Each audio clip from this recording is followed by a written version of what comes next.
So thanks everyone for coming. I will start when we briefly discuss this topic. What is really important, I think, at the beginning of this discussion to understand before we jump to what technology can offer, really to define what is considered to be a perfect or ideal scenario where we have responsive and intelligent retail and hospitality environment. So I would like you all from your perspective to tell me something what you or from your industry aspect is considered to be the ideal case scenario. So, and I would like to start from Mr. Abdullah because he has an experience from contractual side but also as an architect to try to define our goal. Sure. So I'll probably discuss from a user operator side once the hotel is opened and also before that during construction. I think IT is trying to enable the user's experience. So you can see even before Internet of Things have started, the reception has in five-star hotels and mid-sector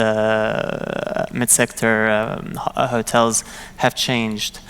Usually you go into a hotel and you see a reception and people start queuing. Things have changed. People don't want to queue anymore. People don't want to come in just to the hotel reception. The reception has gone to the side. It's more hidden. In luxury hotels, you want to see the pool or the restaurant. If you see the 3-star, 4-star hotel like the Rove, you'd see the big living room where people kind of co-work because they don't want to sit in their rooms. They live, they eat, or they work, and they do their work. But technology has enabled this function where you can see now the Internet of Things. People don't need to really check in at the reception. They actually can check on their mobile. They can access the room through their mobile, and they may be able to even control some functions within the hotel, such as lighting, curtains, TV, also from the mobile. Dana, what is from your perspective desirable environment that we are aiming to? Yeah, I think for us, I mean, being in a research and advisory role, the great emphasis is on big data. And that's something that technology helps us achieve or put together and sort of aggregate. I'm going to just give an example on the retail sector, for example, technologies that capture information on customers, on their preferences, all that kind of feeds into databases that then help retailers make decisions on what to push forward in terms of retail items, how to personalize the experience. And for us, from a research advisory role, this helps us when we are in a position, it puts us in a position to advise clients better on how to structure all that, how to use this data for their own benefits, for their ability to structure their product better to service the clients. Carla, from customer's point, how do you see ideal scenario?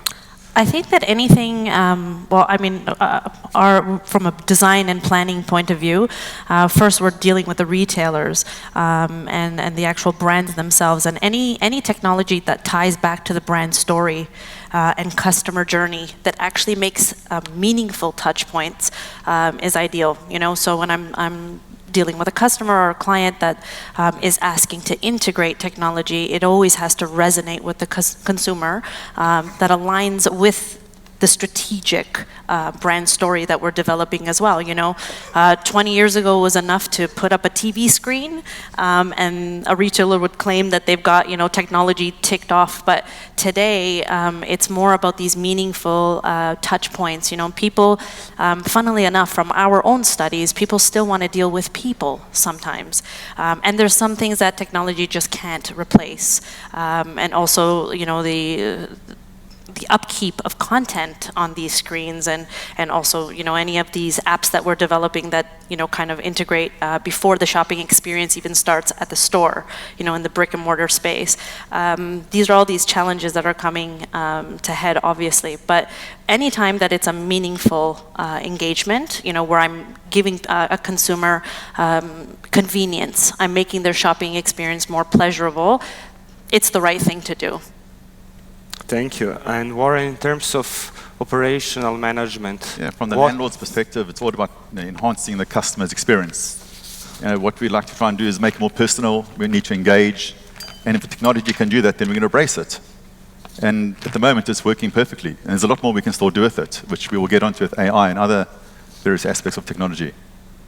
And what is technology saying? Where is technology going? Yeah. What is ideal technology? Yeah. So we are a software tech vendor where we provide solutions to customers having large set of distributed properties. And the way our technology, we are trying to help customers is that the moment they have like dozens of distributed properties, can they all be operated, maintained, optimized on a daily basis in a data-driven, centralized way, rather than doing it a reactive way. Okay, thank you. And yeah, that's very interesting actually, that we are all going towards the same goals, I would say. But in order to touch more on technology, I would like first to understand how market or how our industry has changed for the last, we can talk 5, 10 or 15 years, because when we all have started our professional life, I have started with hand-drawn drawings and stuff like that, then we switched to computers, and now we are really in different era. I will not touch on software, but how that really shaped original requirements, if you want to say our brief requirements, how from retail point of view or real estate point of view, what has been changed? Dana? I think it all boils down to, as Carla was saying, the consumer. We're looking at a very different type of consumer than we did back in the days. We're looking at consumers with different tastes. They have expectations of the place, of the experience. We're looking, I know we all talk about this, millennials and Generation Z, but really they've had an impact on all aspects of real estate, not just retail and hospitality, but also office. Obviously, we're looking at co-working spaces, even residential. We're looking about co-living, and that's all as a result of change in consumer preference, consumer tastes, how they conduct themselves, how they conduct business. They're more about experiences, experiential places and things, as opposed to luxury, for example, and that's shaping real estate in general. And I think particularly in retail, because that's one they interact with on a day-to-day basis. And by retail, I don't just mean fashion, but I also mean F&B and everything else that goes with retail, whether it's entertainment or that whole retail as a whole. So I think it comes down to that. It's the consumer changing, and that's what's changing business, changing real estate. Marlon, how modern technology has shaped design process? Well, I'm also a pre-millennial from the 70s. So I think massively, I mean, nowadays we live through our screens, so options are greater and choices are greater, and therefore consumers in a way also get lazier, because you can order a lot of things online and get them delivered. So I think in terms of retail or public realm, the type of requirements in the programming of spaces and experiences is different in order to catch attention and retain attention and provide the same level of convenience versus the customer experience as a whole.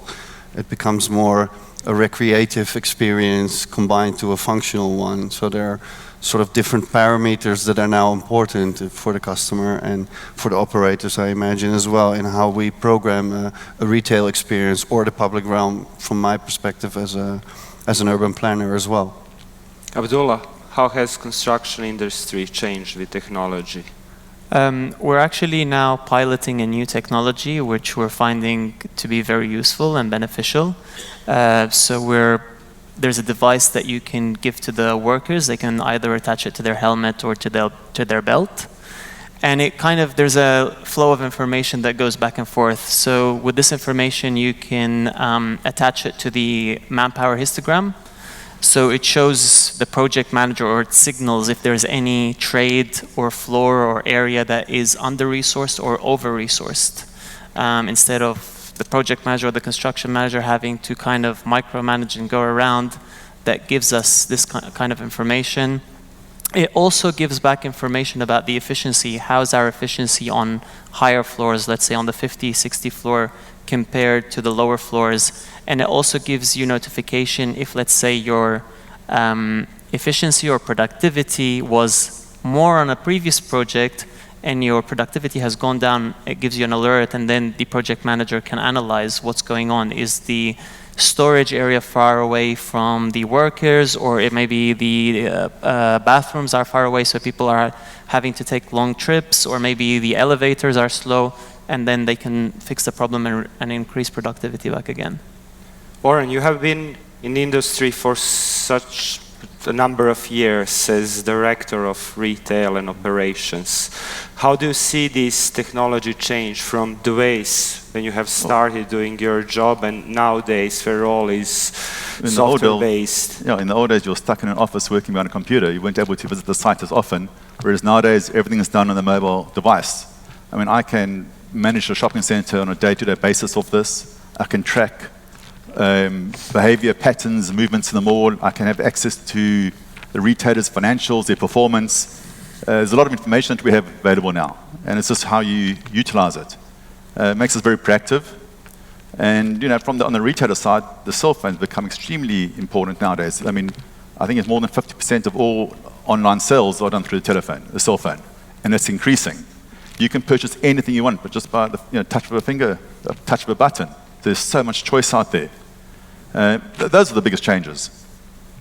What are the changes in software development? Yeah.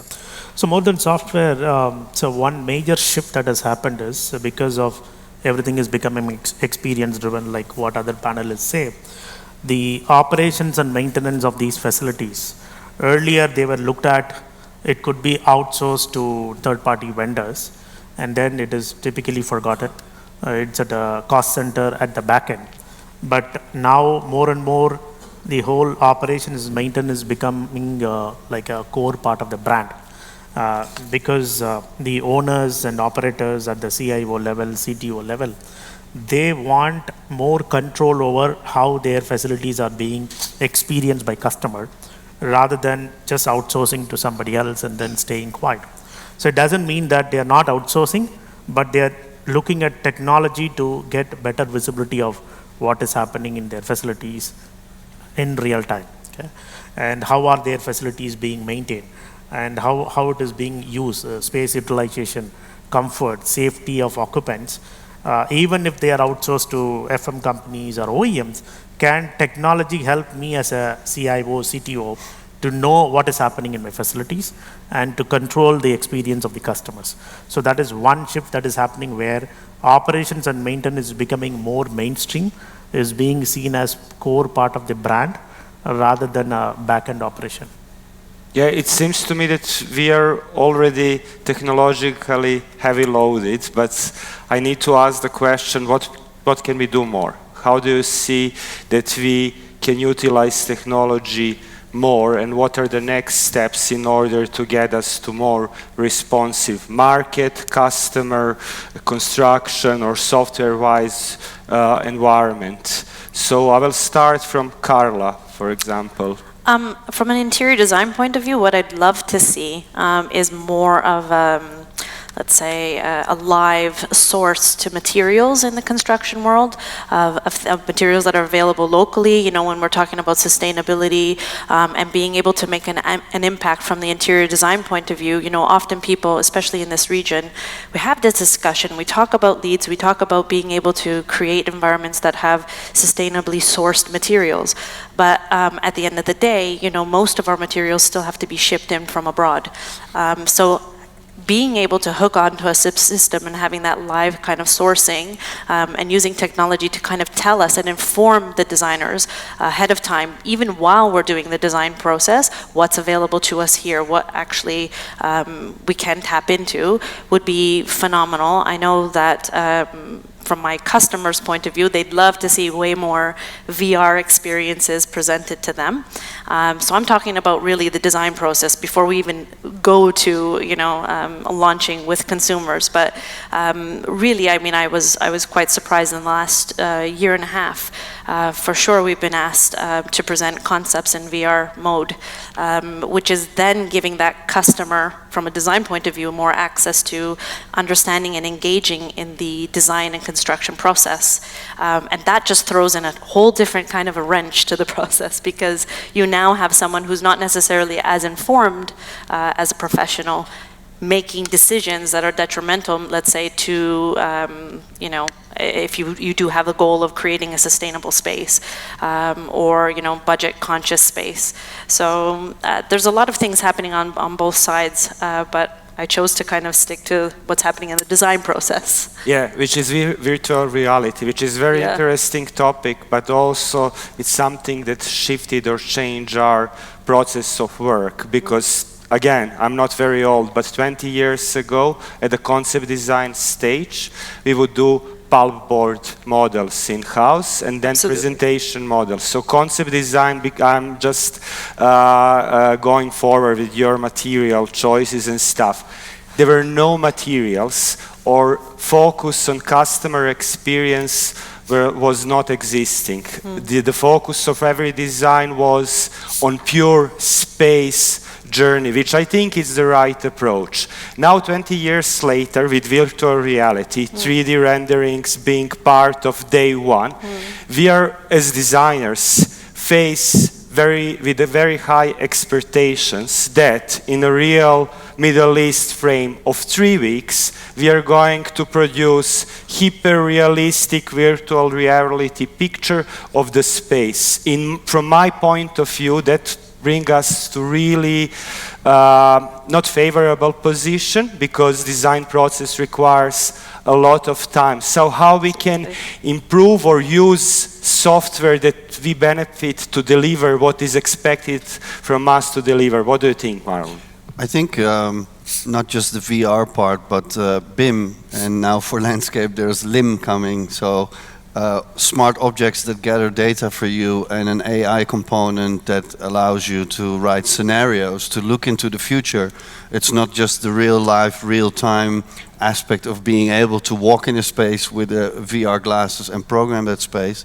But of course BIM has allowed us to overlay several layers that on a drawing, an as-built drawing, or even a 2D CAD drawing historically was much more complicated, and we could do clash analysis and scenarios of how a space works, whether that's a retail experience or whether that's a public transport, or you were speaking about elevators, you know, the full sequencing of events in a space and the technical components that support that. To be able to visualize that in 3D gives us an enormous power to create spaces that are indeed 20 years ago maybe beyond our imagination, and now is a reality.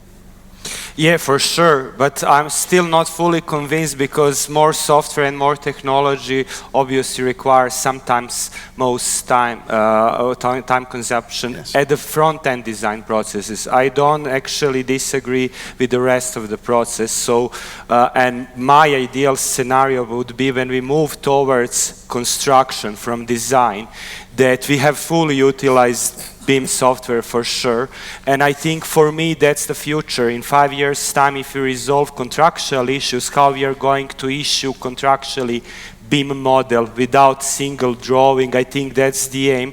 Yeah. We will optimize our production, but I would like to hear obviously your real case experience of using BIM to build stuff, and how much these days you're using really 2D drawings, which you get as part of RHC documentation to build something, and how do you see this technology shift? Probably some of my colleagues have answered some of these questions, but I'll take it a little bit to the next step. We have been using BIM since 2011. It's been quite successful. I think BIM was, the consultants got the benefit of BIM at early stages, and then contractors started adopting BIM, so now we're getting the benefits of it, especially it reduces the work, especially what's coming from the consultant. I think the next step is the operator to take these BIM models and actually use it throughout the life cycle of the building. But what I'm more excited about, especially with clients coming now with more design and build projects and trying to get the contractor involved a little bit earlier to assist the designer with some specifications and how things are actually built, is BIM 360.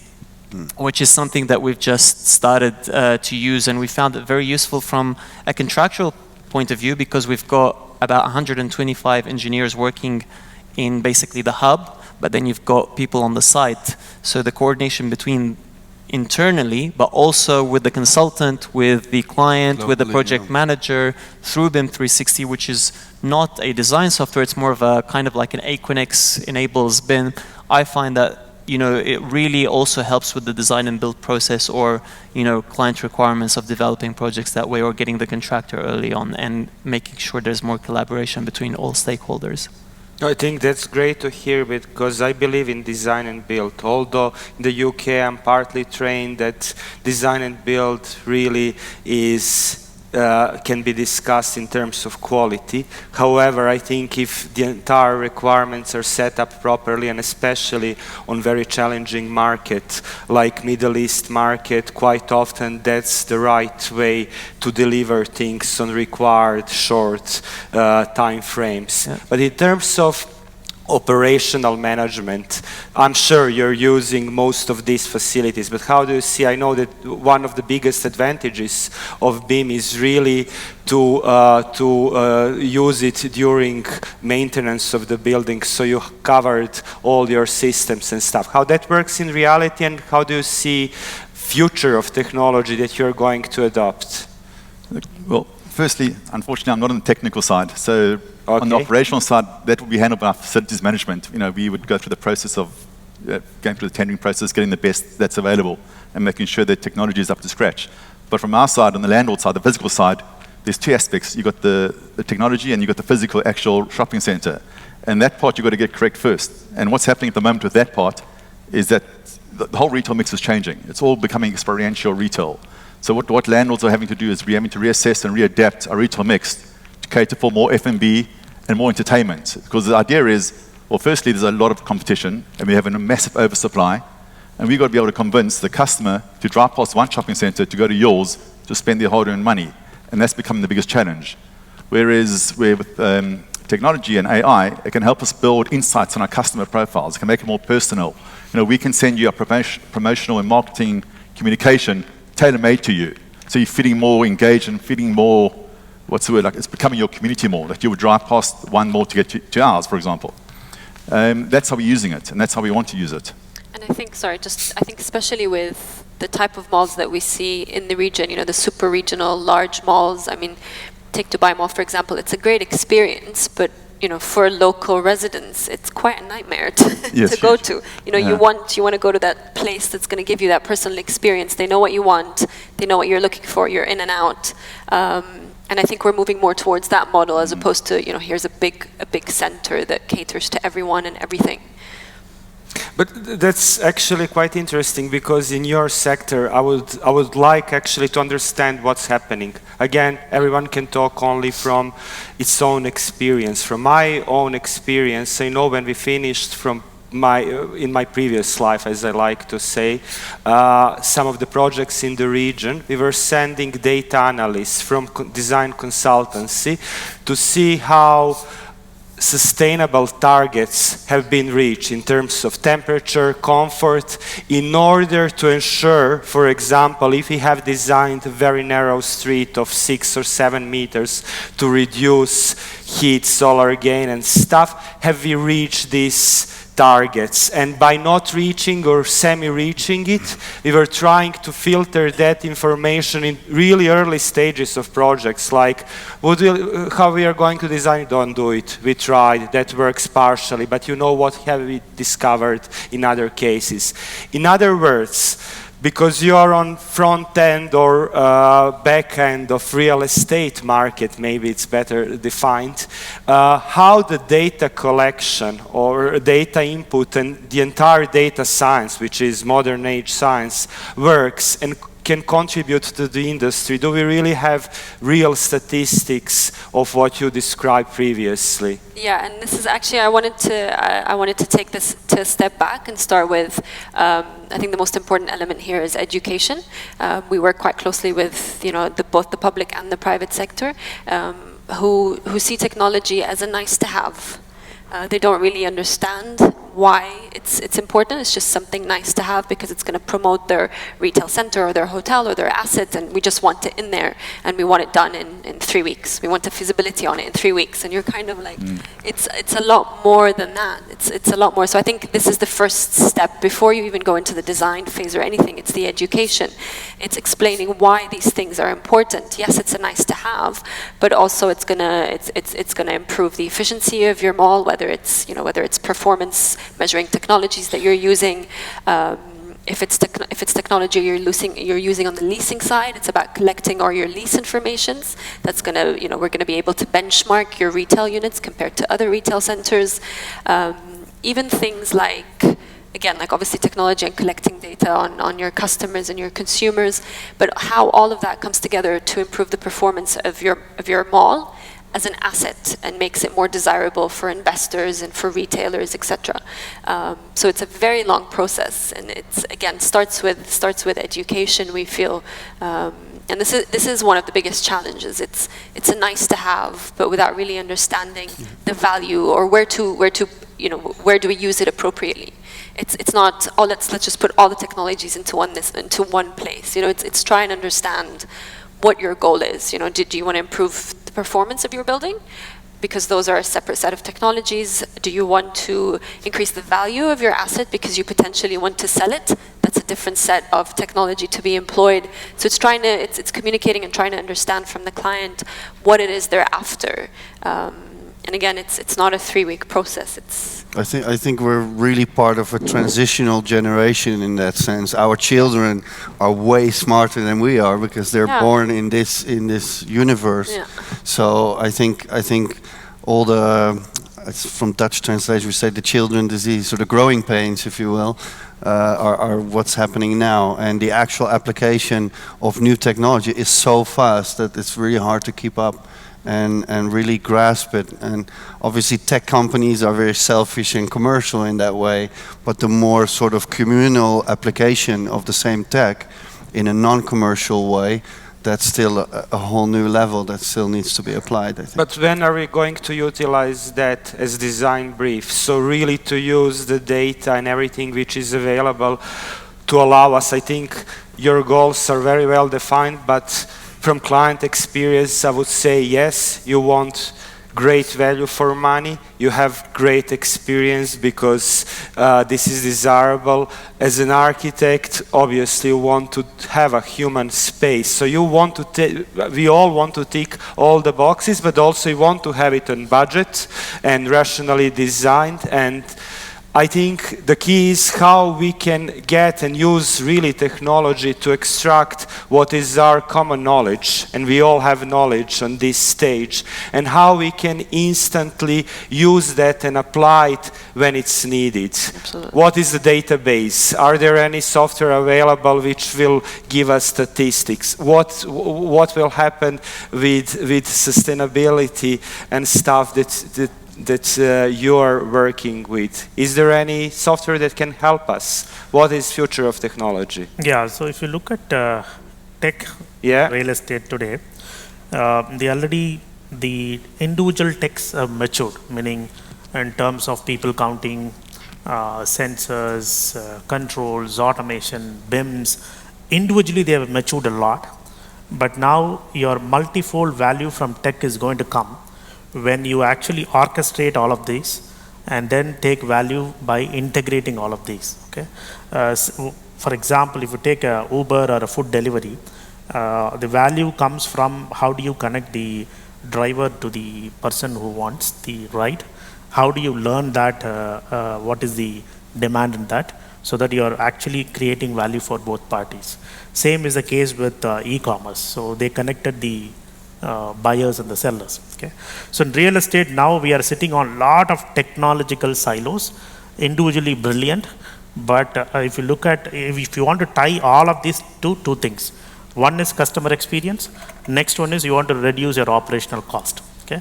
So the value is going to come from systems that can talk to all of these, start acquiring data, start learning, start detecting anomalies from this, and then control these in a centralized way, like what has happened in food delivery or whatever, centralizing data-driven model. I'll give you two examples of what we have done. One for operational efficiency and then for experience of customers. So I can't name the customer, so one of the tallest building in the world. So what they wanted is, since they have to do these maintenance, send staffs to 100th floor on service elevator to go and check, routine check once in a week, that is going to cost them a lot. So they wanted to use tech because the building already has automation, it has BIM and all those stuff. But they wanted to see, can we get into a 100% predictive model where some system has to tell them that you have to go and check this now, instead of blindly going once in a week, send a person maybe only when it's needed. Probably it is needed only once a month or once in 45 days. So that is one example where we had to integrate with multiple systems of BMS, from the chillers data, from the weather data, all of the data, and then build a machine learning model with 3 years of data, where our model learned how the equipments behave, and then it is now able to predict 4 to 5 days in advance when these equipments will fail and what kind of maintenance this person has to go and do for this problem. Okay? It is running. Okay? So this is one example where we didn't put our own automation system, it was all existing, but we utilize the data and then apply model. Other example is we work with the mall operator, where they want to control comfort of occupants. Okay? So suddenly, like on a weekend, they see that at 3 o'clock the mall gets filled. On a weekday, maybe it's at a different time. So probably they are running some events at a corner of a mall, there is too much of crowd. So they wanted, like, they had access control systems, people counting system, Wi-Fi access, where Wi-Fi can tell how many people are in the region. So we had to collate data from all these systems and then build a model for comfort. Like currently in this space, there are only 10 people, you can bring down the air conditioner. But there is another corner where some event is happening, there are 100 people, can we increase that now? So that is another model where we didn't put a lot of systems, but we were supposed to, like, we actually created a model using existing system towards comfort. Okay? So this is what is the CIO, CTO is now getting involved into real estate, where individual brilliance is there, but how can we use all of this and then build models tied towards operational efficiency and comfort. Yeah, that's really a challenge. But that is possible. That has been done. That's what that has been done in more traditional markets like taxi, food delivery, where again it's all labor-driven. Education or user awareness is less in those in a driver or a delivery guy, but still that has been disrupted, and now we have a running model. So compared to that domain, operational like operating building is more technology driven, so it can be done. Yeah, absolutely. Abdullah, how do you see future and challenges which are coming that will shape industry for the next 5 to 10 years? I think what my panelists talked about is a very important point about operate from an operational point of view. I know I've read a couple of articles about operators have been able to save 20 to 30% by putting sensors and linking it to the base building management system, and then they're able to reduce whether it's the lighting, whether it's the air conditioning. Obviously, talking about from the maintenance point of view, I think from a construction point of view, where we come in is really looking at, I mean, from our point of view, we're now piloting this what I mentioned about the Internet of Things, of having a device with the worker. I'd like to see it where it goes and the real benefits of it. Artificial intelligence, we have an artificial intelligence system with our EPR, which is connected, but again, the benefits are still very limited. I don't think we've captured all of it, so it'll be really interesting to basically take advantage of all what it can do. And as what I mentioned before is the collaboration through BIM 360 and other softwares. Which is I don't think great. we've yet reached its full potential. No, for sure not. I think the entire culture also needs to change because we have that triangle, which is there, but at the end of the day, consultant, client, and contractor, we are one team. If one part fails, the entire system will fail. So I think we need to work on that really as a team. And Warren, how do you see risks and what is coming next and what can be utilized and hasn't been utilized so far? Well, the risks from our side is I'm a bricks and mortar person, so I'm more on the physical store side, a bit of e-commerce. So there's always going to be that ongoing war or fight. There will not be a loser. They both will win. They just got to embrace one another. So from our side, you know, as a landlord or a retailer, we need to sort of reimagine the total customer experience and then see what technology is out there to incorporate it, to make it better. And on the retailer side, on the pure play side, the e-commerce side, you know, they're also having to take physical stores, for example. Then they're realizing that they can't only win online. So it's a combination of the two. And at the end of the day, it's going to benefit the end consumer. It will benefit us because we're going to get the best experience, the best IT, the best technology, the best of everything.